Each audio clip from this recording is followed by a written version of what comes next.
Hey everybody, it's Luke over at Galaxy Tech Review, and today I've got a product from IdeaNext.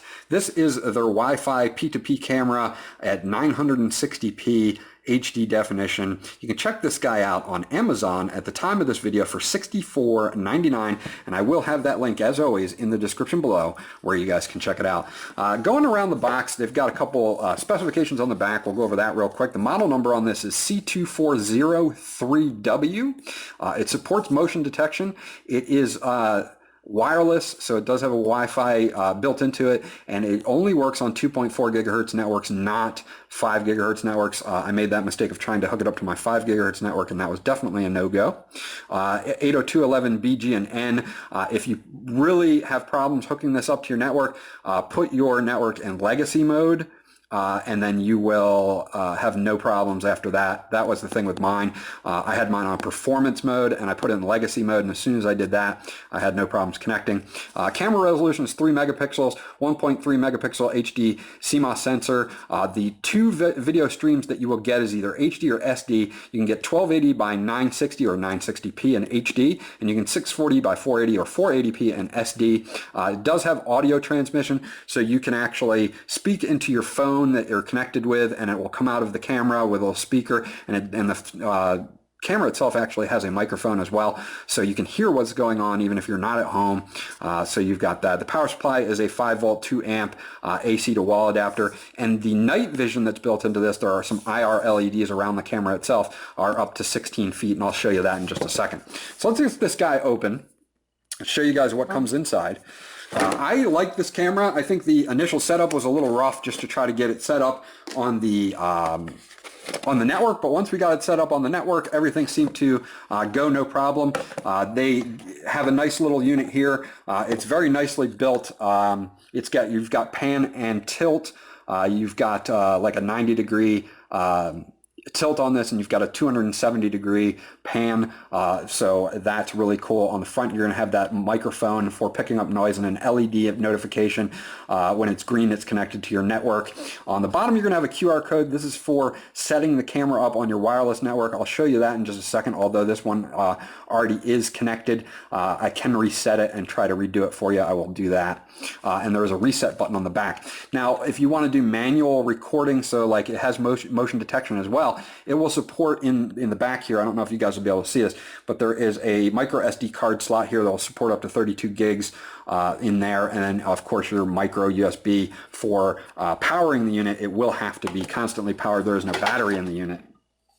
They give you a couple different things in here. They give you a card, a little troubleshooting card here for your Wi-Fi, that type of thing. Again, when I was troubleshooting my Wi-Fi, I tried 5 gigahertz. Of course, that's a no-go, and I did have to change my Wi-Fi to legacy mode to make sure that it was connecting, but then it did, no problem. And, you know, then they say the same thing, 2.4 gigahertz instead of 5G. Make sure that DHCP is switched on, and it's WPA2 or PSK for security, and AES for encryption, and then it should get through no problem.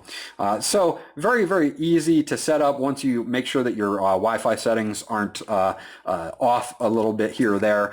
It just took me a few seconds to figure it out, but after that I got it no problem. If you want to check out IdeaNext, you can check them out at www.ideanextpro.com. Check out all the products they got going over there. They do leave a few emails here, so they're very conscious about after-sales service. Very good company, IdeaNext. I've reviewed other cameras for them as well, and they have all been pretty fantastic. Now, what you're going to want to do, again, is you're going to either go to the App Store or Google Play and look for the IdeaNext app. So very simple. You just type in IdeaNext. This guy with a logo will come up, and I have it on my phone real quick here somewhere. Okay, it is on my phone, and it is right there. It's called IdeaNext and has that logo there, so that's the one you're going to want to get. And then you just kind of follow the prompts from there, and I'll show you guys how we do that.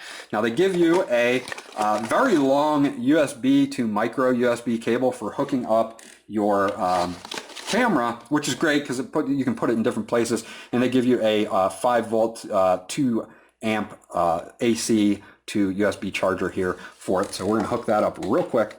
I have another micro USB cable. I'm just going to use that to save time. So on the back, we're going to plug it in, and you will be, again, going to the bottom to get this QR code to set it up on your network. Now, it's already on my network, so what I'm going to do is I'm going to reset it. And I'll hold in this reset button for 10 seconds after it does its initial. It should make a nice little sound to let me know that it's reset. But I want to kind of reset it just to show you the setup real quickly so that you know how to do that.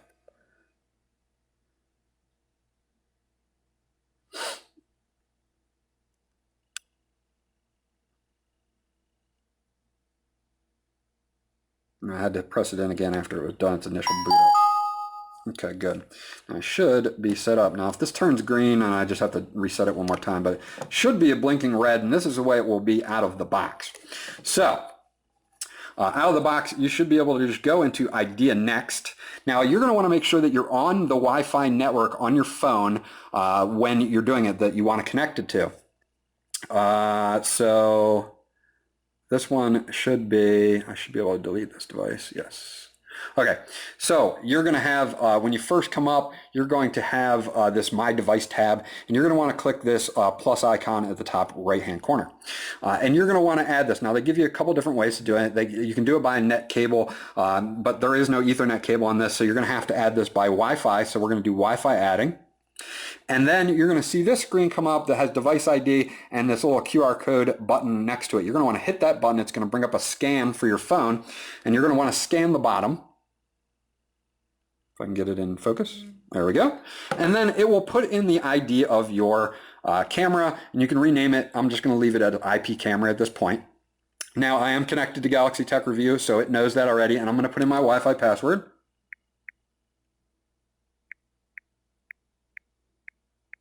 And I'm going to hit done, and then I'm going to hit next. And the light has now turned green. Usually when you first initially set it up, even without hitting the reset button, and just as a note, you're going to hear two tones. It's going to make like a do tone, and then that confirms. Since I've already had this camera hooked up, then it pretty much just went right in for me. So then you can click on it, and then once you click on it, this is what we're looking at. There's my hand there, no problems. I'm in HD right now. You can flip it to SD if you would like to. It will be 640 by 40, but you'll get a little bit smoother video out of it, I think. But they both look great. HD really does look good on this. Now you've got a couple buttons here and a joystick in the middle. If you want to pan and tilt, you can actually, if I want to look up, I'll just hold up and the camera will look up. And I'm getting alerts as well. As you can see in here, the IdeaNext IP camera is telling me that it's detecting motion. So every time it detects motion, it will send an alert to your phone, even if you're at work or something like that. So that's actually pretty cool. Now, to go into that, you can hit settings. You can horizontally flip the image, vertically flip it. You can do manual video recording. Now you're going to need an SD card in here to do manual video recording. Your motion detection can be on high, medium, or low, or off. I'm going to turn it off for now because I'm getting a ton of them. There's another one, just so that we don't get a ton of them while I'm doing the rest of the video. You can share with your friends, you can actually share the camera or what it's seeing with your friends if you want to do that, and then device info as well. Your device ID, the MAC address, software version, hardware version, the Wi-Fi it's connected to, and your space used and space available will be available to you in here when you have a micro SD card in there as well. Now I can take pictures if I want to take a snapshot. Let me bring this camera back down a little bit. Okay, if I want to take a picture, I went too far. If I want to take a picture, I can just hit the snapshot button and it will save it to my phone. So it actually saves this to your phone. It's picture saved to storage, directly on the phone. If I want to record video, I can do that as well. So right now I'm recording video, my hand's up here in front, and I'll play this back for you in just a second to show you the quality video. This is an SD, so just keep that in mind. So now my video is now saved. If I want to send audio to the actual camera, I can do that by holding the speaker down, and then what I say in here will come out of the camera at some point. Now there's a little delay. as it sends it over the network. And what I say in here out of the camera at some point. Now there's a little delay. Right. So as you can see, I could send this. So if I was at work and say you have this as like a dog cam, you know, you've got a dog at home, he's biting on the couch or he's doing something weird, you can actually interact with the dog by just saying something. Or if you need to, you know, talk to your wife or your girlfriend or whatever, you can actually, you know, say hello, or you can actually almost have like a two-way conversation. Now they do have a sound button here, and this will also take the sound from the camera and bring it back to your device, so you can actually hear what's going on around you as well. Now, if you want to play back anything that you record on your device, you can just go to gallery, and then we can find the, it'll put it right in your gallery. Here's a video, the video that I did. So let's take a look at this. And this is the video that I just recorded, I believe. So right now I'm recording video. My hand's up here in front, and I'll play this back for you in just a second to show you the quality video. This is an SD, so not bad, you know, and that was in SD, and it recorded it right to my phone, so I have that if I need to record anything. I'm good to go. So overall, they did a great job on this little camera. I really like it. It's good app design. A lot of things you can do. You can also hit this button here, and you can set up to 4 different cameras. You can't view all 4 at once. You can only control 1 at a time, but you can add up to 4 cameras on this as well. So they did a really cool job on that. Overall, I really like the app. I like the joystick for the pan and the tilt. I like the two-way sound. I like the fact that you can set it to SD if you're on a network that you don't need to, but if you want it to be on HD, say you're just viewing through Wi-Fi, then you can do it on HD, and you can see that the image cleans up pretty well on HD. So overall, IdeaNext did a really good job on this camera. The price is definitely right. It does night shooting, and I will try to show you that real quick. I'll turn out the lights here real quick and see if we can get it to kick over to night view. And it should. Yeah, there it goes. Whoops, there it goes. So now you can see it's in that black and white, and it will do a night mode up to 16 feet, and this is that window ledge is about 6 feet away. So as you can see, nice clarity there. You can pick up the little cactus on the windowsill. So overall, they did an excellent job on this. I'm definitely giving this guy a thumbs up. This was Luke from Galaxy Tech Review. If you have any questions or comments about this camera, please leave them in the comment section below, and I'll get back to you as soon as possible. Remember to like and subscribe, and I'll check you guys out on the next video.